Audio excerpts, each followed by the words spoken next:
Archivist, y'all. Exclusively interviewing Miss Lola Monroe. Hey. And who is the magnificent sharpshooter on the mic, Miss Lola Monroe, the female mastermind. Well, a female representing DC from DC. And just rocking out, holding me down for my lady Taylors, my boss sets, all this. So I'm out here on a 2050 tour with Wiz and the Hoteler gang, and we're just getting it in. And straight out of Washington, D.C., the Garfield Terrace Projects share about starting to write at 12, looking up to Missy Elliott, and making R&B songs at 14, the start of Angel Lola Love. Yeah. Let us know. Well, I started off writing poems around age 12. And around 14, I would take R&B songs, like, especially Ashanti's, I loved her, and I would rewrite their songs. So that was like my break into music. So it wasn't really to get into it as a career. I didn't have those thoughts at the time. It was just my form of expression, a release for me for whatever I was going through at the time, you know, young love, family issues, things like that. And I looked up to, I was inspired by like a lot of the female rappers before my time, you know. Missy, she's still out here doing her thing. Kim, Foxy, I listened to a lot of Foxy. MC Light? Yeah, MC Light. So a lot of the girls influenced me, and you know, that's who I came up listening to. And leaving the house at 15, what were your hardest challenges to be on your own and coming up in the game?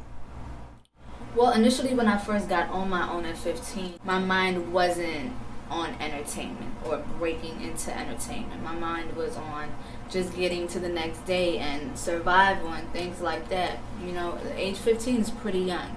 At the time, it wasn't, when you're at that age, you don't think you're as young as you really are, but when you get older and you look back, you say, oh my God, I really was that young.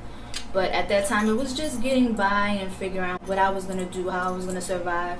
And I've always been the type to want more out of life and not settle. So I knew I had set goals for myself. At 25, I would have this. At 23, I would be here. At 22, so it was still just, that was the point that I really turned into a hustler and just kept my mind focused and was just trying to get to, you know, what I had to get to. And then at 19, I broke into entertainment and I was able to branch into what I always loved, which is music.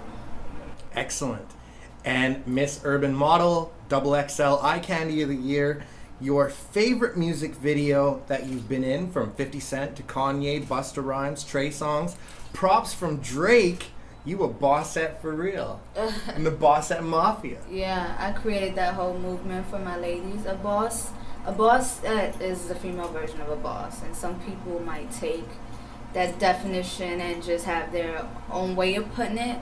My definition of a bossette is not having all the cars and the clothes and the jewelry.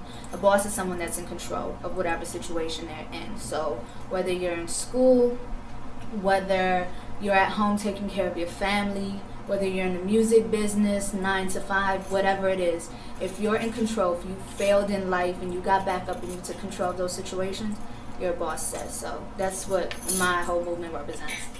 And speak from the heart. What are some of the things that you've done as an artist? I've learned that you kind of have to put success before you chase money. Don't chase the money, chase the success.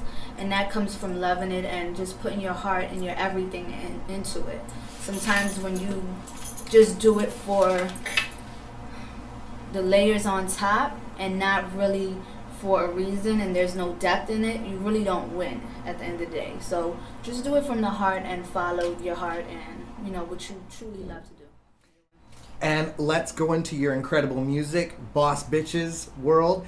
Do you know about the Most Crunkest from Memphis and share on your single Overtime with Trina and being on MTV Jams and 106th and Park? Yeah. Let us know. Well, my first official single was Overtime. I featured Trina on it. It was premiered on 106th and Park and it still plays on MTV Jam. Shout out to Trina. She showed me love since day one. So yeah, I've been working for a while, and that got me the nomination for my first BET Best Female Hip Hop Award. Wow. 2011, yeah. And you know about the Boss Bitch from Memphis, Tennessee? Check her album out. She's actually known as Boss Bitch. Okay. Most crunkest chick ever. Yeah. I'll check her out. Just wanted to let you know. And before the music, some things that were paid large and highly creditable that you turned down by yourself in order to do it for the music. When I was doing the modeling thing and I decided to transition into music, I was actually at my highest peak as a model, and I was being requested for so many different publications and video features and so much amount of money because I was the top girl. And like I said, you chase success before you chase money, and I had to sacrifice those things because it's like, okay, if I'm going to be taken serious in music and this is really what I'm trying to do, then I have to cut that out totally. So turned down all the work, all the requests, all that stuff, and I just focused and locked into my music, and I just continued to put out mixtapes and things like that and got serious about it. And the discography, The Art of Motivation, Untouchables with Lil Boozy, Thelma and Louise with Trina, Boss Bitches 2, Batteries Not Included. You make masterpieces. Let's hear about these. Thank you. Like I said, I just started putting out mixtapes back to back. Boss Bitches World 1, Art of Motivation. Then I had the mixtape with Lil Boozy, Untouchables. Then Batteries Not Included, and I'm about to drop Lipstick and Pistols now. So yeah, it's just all about just continuing to make music, and I just make sure that every project I show my growth in from the last one. So excellent. And singles from Darling with Wiz Khalifa, Dark Red Lipstick, collabs with 3-Day Naughty and Kid Ink and Loss. All the Taylor Gang, share some of your highlights. Well, those weren't actually singles that I put out. All right. Those are just records that I like give out music just because I feel like the fans deserve it. They're there for me, so I should provide them with that music. And I went through a whole few months of every single Monday calling it Monroe Monday on Twitter and releasing a new track up until this point where I was done with the tape, and now I get to release the whole project. So that's where Darling and Dark Red Lipstick and things like that come Incredible. from. Yeah. Shout out to Kid Ink. I did the feature for him, Lick It. I love that record. Did a feature with Trina. Well, me and her work on records a lot, so yeah. Amazing. Any singles that you can tell us about that are coming out or that you've already done that you're very proud of? A lot. It's a lot of records, so we're gonna pick through the tape, and we'll know like probably within a month or something like that. Incredible. And Triumphant Angel, share on your amazing charity. Well, I started a foundation called Triumphant Angel, and it focuses on all aspects of abuse, regardless of age, sex, sexual preference, things like that. It's based out of Washington, D.C., and it's been launched this year, but we're pushing it next year, 2013, campaigns, things like that. So, yeah, it's a great thing. And Lipstick and Pistols, elaborate on the next level and the Taylor Gang moves coming out. Okay, Lipstick and Pistols is my 5th mixtape, hosted by DJ Illwill. So it's dope. It's all original records.